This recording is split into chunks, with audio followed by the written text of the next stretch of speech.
watching the Robinson Report. Today is September 10th, 2008. Today on the Robinson Report, we're going to take you back to 1965 in the beginnings and the origins of the Vietnam War.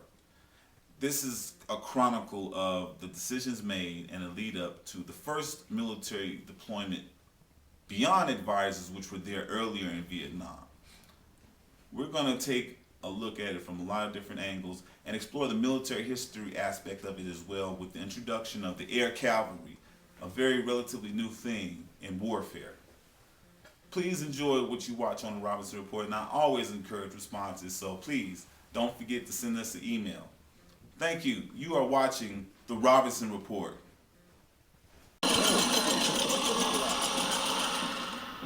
Group active!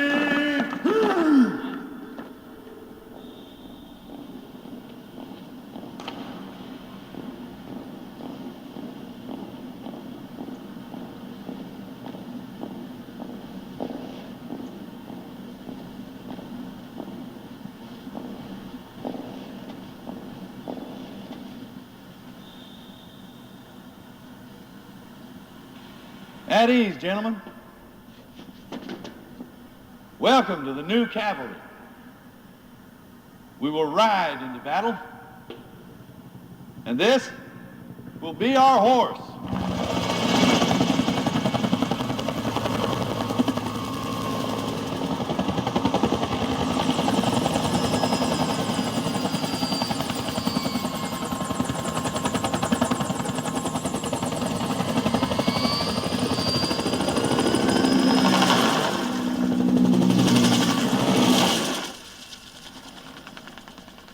You don't have to catch it, you don't have to feed it, but I can assure you that neither the new technology nor your status as officers will keep you above the danger. Sergeant Major Plumley and I come from the paratroopers, where the officer is always the first one out of the plane, because to follow your instincts and to inspire your men by your example, you have to be with them where the metal meets the meat. Sergeant Major Plumley made all 4 combat jumps in the 82nd Airborne during World War II. Sicily, Salerno, Normandy, and Holland. Plus 1 more in Korea. He answers to me and to me alone. Now I hope you gentlemen like training, because me and the Sergeant Major, we love it. 250 miles north of Saigon, the air base that was ripped by Vietnamese communist guerrillas. 8 Americans died in the attack that brought swift retaliation by U.S. and South Vietnamese forces. From carriers and land bases, 49 jets struck back at staging areas just across the border in North Vietnam. The Red Guerrillas were able to slip by Vietnamese guards in the middle of the night raid and lob mortar shells into the area, while hand-carried bombs were placed under aircraft and against barrack walls. Why security was so lax is the object of 2 investigations, although some officers say full protection against such attacks is impossible in this jungle war. There is mute evidence of the toll the guerrillas took here.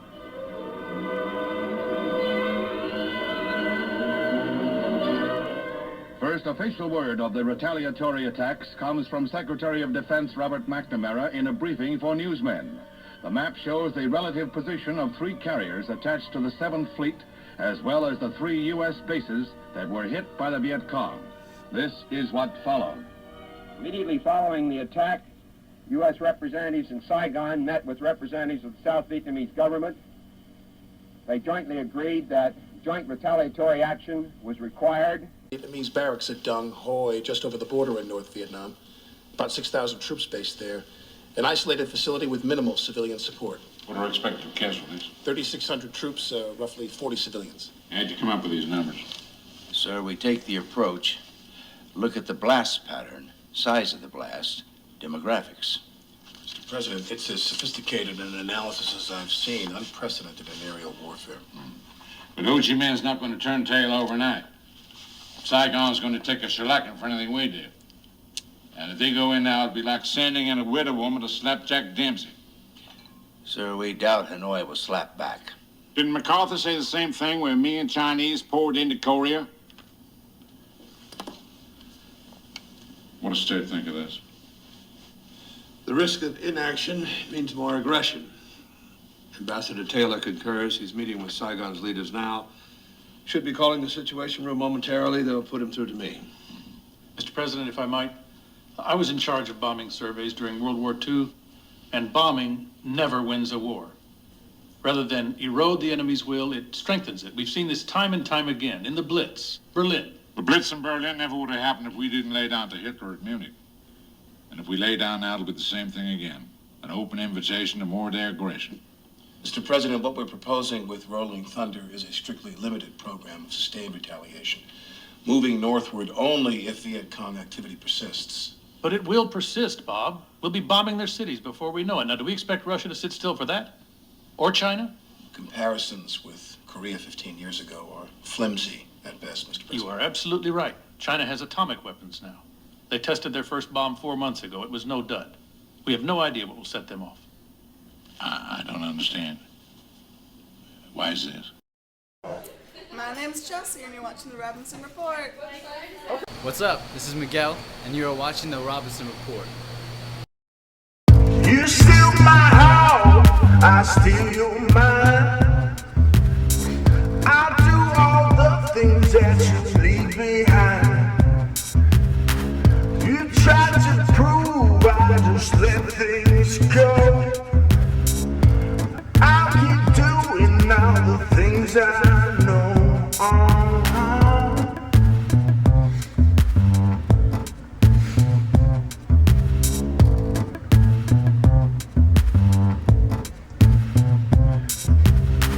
I can't explain the things that I see. Everything going and coming to me. I can't move without a chance. I keep singing till the dead will dance. Alright, I'll go to let you show me all the things feel. Let your sex appear, yeah. Lead you to another room. I think I've seen out to the W. I wanna ask you just for one more thing. I want you to bring your everything on. Alright,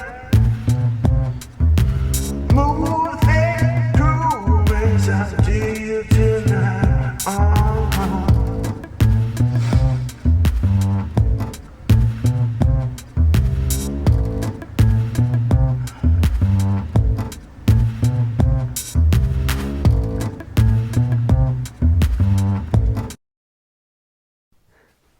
Thank you for watching the Robinson Report. I hope this was a very educational movie, or podcast rather, about the origins of the Vietnam War and what was going on in the year 1965. It's important for us to know history so that we don't make the mistakes of the past. So, on the next edition on the Robinson Report coming up, we'll cover a lot of diverse issues facing America that the big media ain't telling you about, but we got media for you. So, thanks for watching the Robinson Report. We'll be at you next time. And we're a Wednesday thing, like I said before. Peace.